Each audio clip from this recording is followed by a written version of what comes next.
Oke, kita lanjut untuk video selanjutnya terkait dengan saat pajak terutang. Nah, di sini kalau kita lihat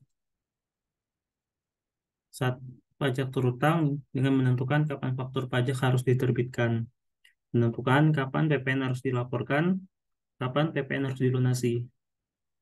Di video sebelumnya kita juga sudah bahas ya tentang saat pajak terutang atas penyerahan BKP. Nah, sini penyerahannya tuh ya tadi misalkan ada perjanjian sewa beli atau dari juru lelang, terus ada dari misalkan ada penyerahan dari pusat ke cabang dan sebaliknya gitu, atau antar cabang. Yang terakhir misalkan contohnya dalam rangka pembiayaan syariah. Nah, kita bahas mungkin singkat ya satu persatu. Jadi kayak contohnya pertama saat penyerahan BKP dalam bentuk perjanjian. Jadi ada objeknya itu BKP berwujud, penyerahannya itu ya kan atas perjanjian ya. Contoh misalkan jual beli, tukar-tukar ataupun beli angsuran. Nah, ini dibagi menjadi dua nih. Jadi dibagi dua. Yang pertama adalah barang bergerak, kemudian barang tidak bergerak. Nah, kalau barang bergerak itu terutang PPN saat barang diserahkan kepada tiga pihak nih. Yang pertama bisa langsung kepada pembeli, kepada pihak ketiga untuk dan atas nama pembeli atau kepada juru kirim atau pengusaha jasa angkutan. Kemudian barang tidak bergerak, penyerahan hak untuk menggunakan atau menguasai BKP baik secara hukum atau secara nyata kepada pembeli.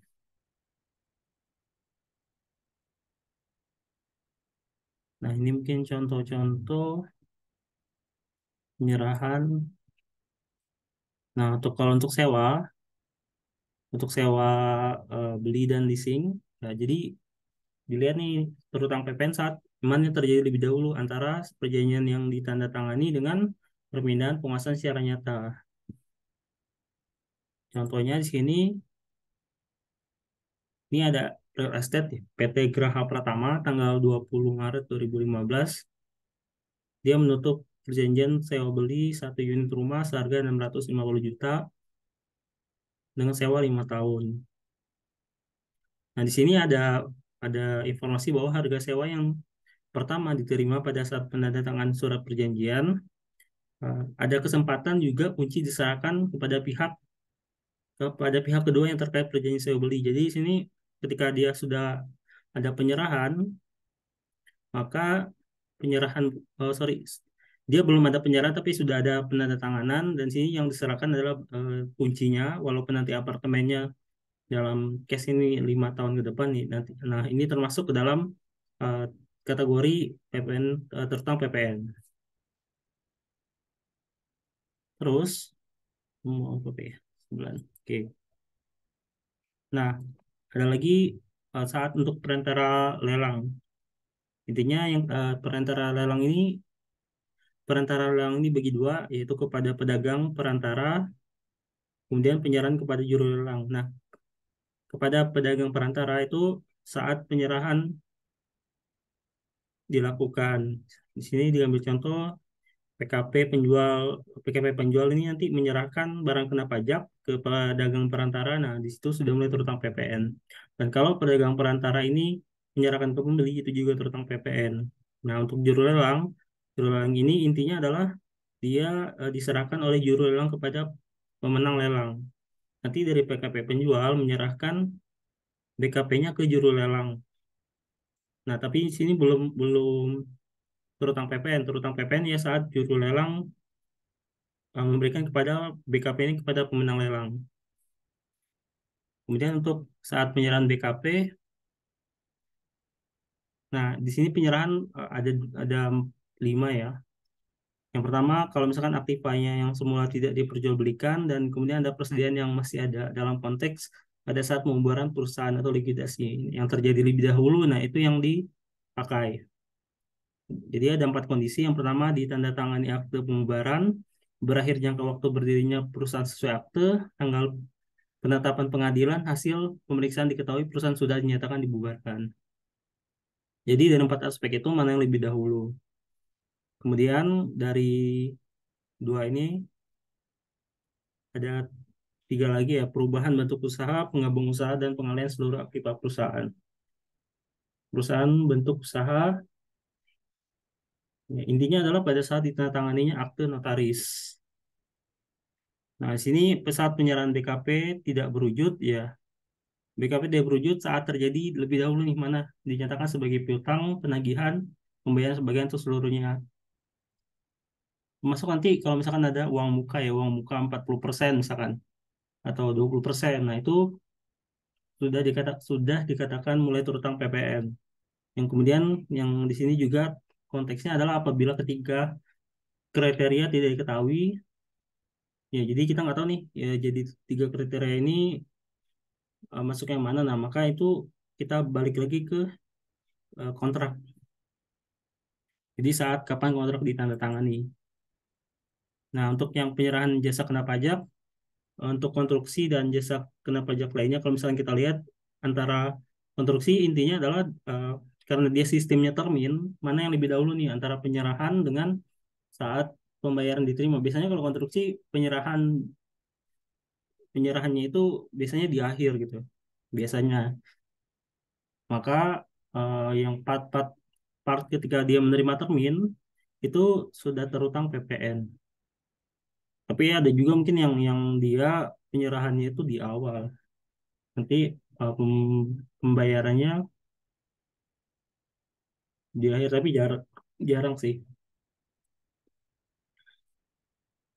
Nah, ini contoh tadi.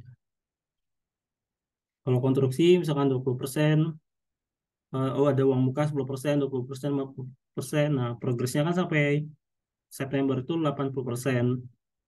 Dan November itu dia baru selesai pekerjaan 100%. Nah, dari A sampai D itu sudah mulai terutang PPN. Jadi nggak harus nunggu selesai dulu ya, baru terutang PPN. Kata kuncinya itu.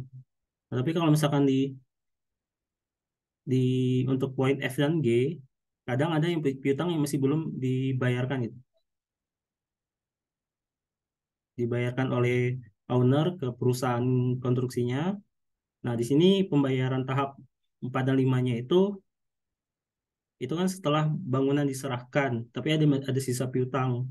Nah, dari sisa piutang itu juga di- dikatakan terutang saat penyerahan JKP. Jadi dia terutangnya di saat setelah diserahkan. Itu pada tanggal 2. Nah, JKP lainnya ini contohnya. Nah, untuk yang di luar daerah tidak berwujud dan JKP dari luar PBN ya, tidak berwujud. Nah, ini pemanfaatan BKP tidak berwujudnya itu saat terjadi mana yang lebih dahulu nih. Yang pertama adalah secara nyata digunakan oleh pihak yang memanfaatkan, dinyatakan sebagai utang oleh pihak yang memanfaatkan, yang ketiga dibayar. Jika tiga kriteria ini tidak bisa dipenuhi, maka saat mengacu kepada saat ditandatangani kontrak. Kemudian di nomor 17, eh set 17 ini ya untuk ekspor impor tadi. Kalau ekspor kan berarti kita mengirim ya ke daerah luar PBN.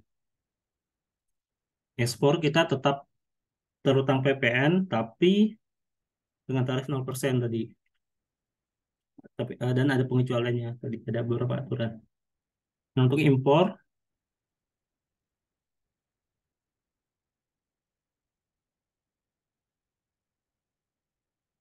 itu ya saat menerima menerima barang kena pajak, ya itu sudah mulai terutang PPN.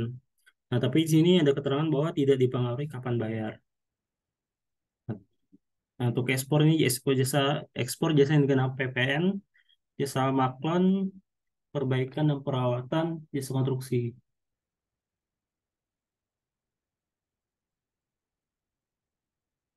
Nah, untuk yang ketika untuk KMS dan penyerahan aktiva yang tidak diperjualbelikan, kalau KMS itu ketika dia untuk membangun kegiatan bangun sendiri dalam rangka tidak dalam rangka kegiatan usaha, maka terutangnya yaitu saat mulai dilakukan pembangunan. Terus kalau penyerahan aktiva yang memang di awalnya tidak diperuntukkan untuk diperjualbelikan, maka dia sama dengan penyerahan BKP karena perjanjian atau pemberian cuma-cuma. Nah, kalau tempatnya mungkin bisa dilihat sendiri ya.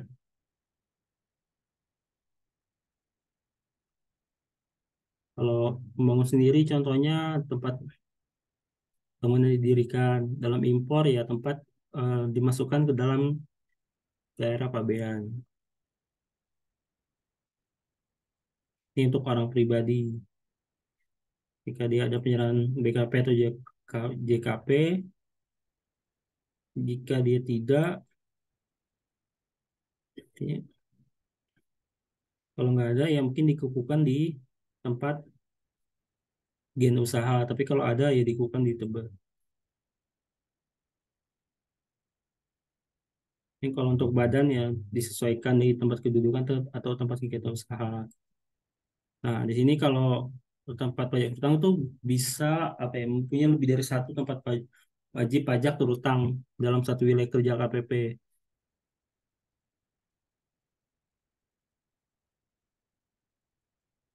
Tapi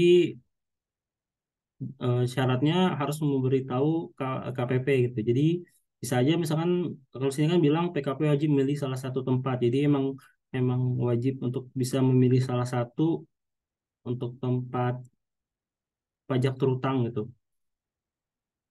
Nah, tapi kalau misalkan kita mau memilih lebih dari satu, itu bisa asalkan PKP-nya wajib memberitahukan kepada KPP. Nah, ini kalau PKP yang mempunyai lebih dari satu tempat pajak terutang, kemudian dikukuhkan di masing-masing KPP, dapat menyampaikan pemberitahuan tertulis kepada DJP untuk memilih satu tempat sebagai tempat pajak pertambahan nilai terutang. Ini yang disebut dengan sentralisasi. Ini kayak ketentuan. Nah, tapi ada catatan kalau misalkan kita tidak bisa apa ya memilih tempat pemusatan pajak. Contohnya di sini misalkan berada di kawasan berikat, berada di kawasan ekonomi, dan berada di kawasan bebas atau mendapat fasilitas kemudahan impor tujuan ekspor. Terus ini cuman ketentuan-ketentuan. Nah, jangka waktunya intinya paling lama disampaikan dalam 14 hari sejak diterimanya pemberitahuan menerbitkan surat keputusan DJP tentang persetujuan pemusatan tempat pajak pertama nilai.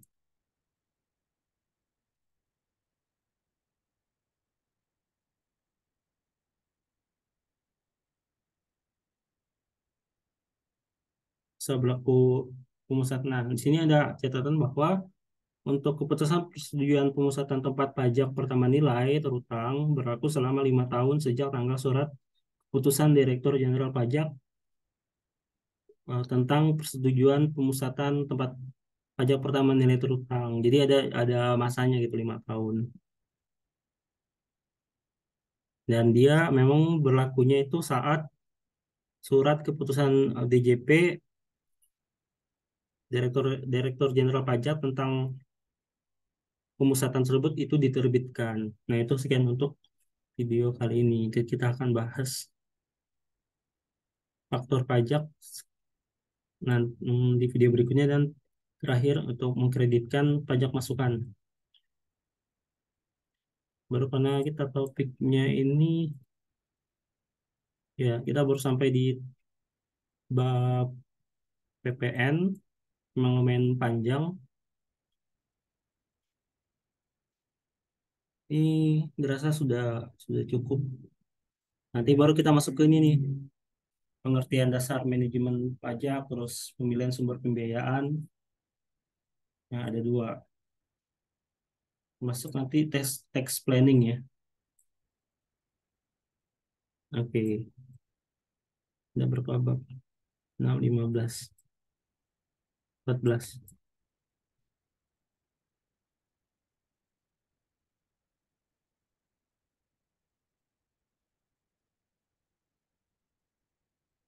Nah, oke sekian video kali ini, kita akan kembali di video berikutnya. Terima kasih.